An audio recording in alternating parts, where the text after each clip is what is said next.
sa isang liblib at napabayaang barangay na tinatawag Sitio X, na pinamumunuan ni Kapitan Gregorio Jeco Gutierrez. Siya ay kilala bilang isang maimpluwensyang leader. Ngunit sa likod ng kanyang makisig na ngiti at magagarbong mga proyekto ay nagkukubli ang isang madilim na sekreto. Siya ay isang drug lord na nagpapakalat ng droga, krimen, at karahasan sa kanyang nasasakupan.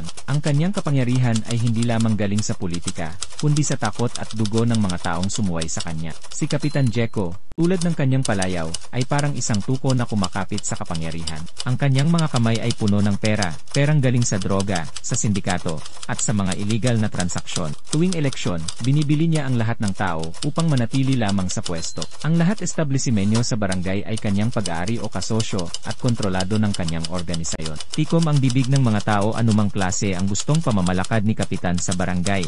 Lahat sila ay takot na magsalita. Ang mga hadlang at kalabang politicians ay bigla na lamang nawawala o kaya ay natatakbo ang hirap at takot dahil sa mga gawain ni Kapitan Jeco. Ang pamilya ng mga De La Cruz, sina Mang Andres, Aling Lina, at ang kanilang anak na si Mika, isa sila sa mga biktima ng kanyang kasakiman. Sa pilitang kinuha si Mika ng sindikato at ipinasok sa prostitusyon sa Jeco Clubs ni Kapitan. Ang batang inosente at ang nadating masigla at puno ng pangarap ay naging biktima ng prostitusyon sa murang edad. Pinilit din itong magdroga at unti-unting nalulong at nasiraan ng bait. Ang kanilang buhay ay unti-unting gumuho at ang pagkamatay ni Mika sa drug overdose ang nagpasiklab ng puot sa puso kanyang amang si Mang Andres. Sa sobrang galit at desperasyon, nagtungo si Mang Andres sa isang mambabarang na nakatira sa liblib na bahagi ng bundok. Siya ay kilala bilang si Tandang Sela, isang huklubang ermitanyo na may kakayahang gumamit ng mga ritual at engkanto para maghiganti o magbigay ng parusa. Nang marinig ni Tandang Sela ang kwento ng pamilya De La Cruz, tumango siya at sinabing,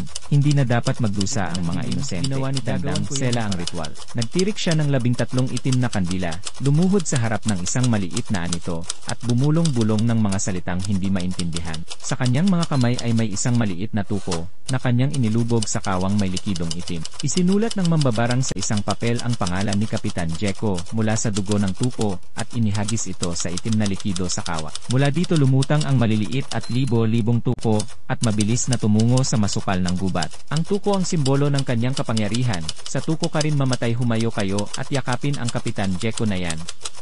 Sambit ni Tandang Sela, kung paano siya kumakapit sa pwesto, ganoon din ang mga tuko nakakapit sa kanya. Nagsimula ang mga kakaibang pangyayari. Si Kapitan Jeco ay naalimpungatan mula sa mahimbing na pagkakatulog sa marangyanyang silid. Nakaramdam siya ng kakaibang pangangati sa kanyang balat. Nagitla na lamang siya nang makita ang mga pantal sa kanyang dibdib at braso na tila maliliit na kamay ng butiki. Sa una, di niya ito pansin, ngunit habang lumilipas ang oras, ang pangangati ay naging mas matindi. Saan nanggaling ang mga pantal na ito?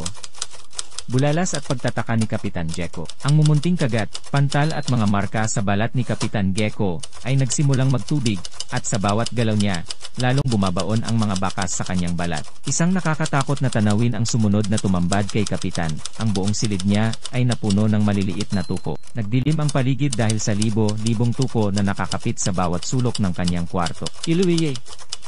Sabay-sabay na huni ng mga nilalang sa silid, tila iyak ng butiki na sabay-sabay na tumatawag kay Kapitan. Sa kadiliman ng silid ang mga nanlilisik na mata ng mga tuko ang tanging liwanag sa paligid. Tumutulo ang mga laway sa bibig at dila ng mga ito, mistulang lagim na kumabay ng tumalon ang mga tuko, patungo kay Kapitan Jeco. Dumikit ang mga ito at lumingkis ang mga mumunting paa sa kanyang buong katawan. Pilit na inaalis ni Kapitan ang mga tuko, ngunit hindi niya ito magawa. Parang bahagi na sila ng kanyang katawan, at kapag inaalis niya ang mga ito, sumasama na ang kanyang balat na tila ba parte na ito ng kanyang katawan sa mahigpit na pagkakakapit. Ang bawat paggalaw niya ay nagdudulot ng matinding sakit, at ang mga tuko ay lalong kumakapit ng mahigpit. Ang kanyang sigaw ay umalingaw-ngaw sa buong bahay, ngunit walang makarinig sa kanya. Sa loob ng 13 araw, si Kapitan Jeco ay nagdusa, unti-unting sinisikil at hinigop ng mga tuko ang kanyang lakas. Halos matabunan na siya sa dami ng mga tuko ay kumapit sa buo niyang katawan. Nilunod lamang ang sigaw ng saklolo ni Kapitan ng mga huni ng libo-libong mga tuko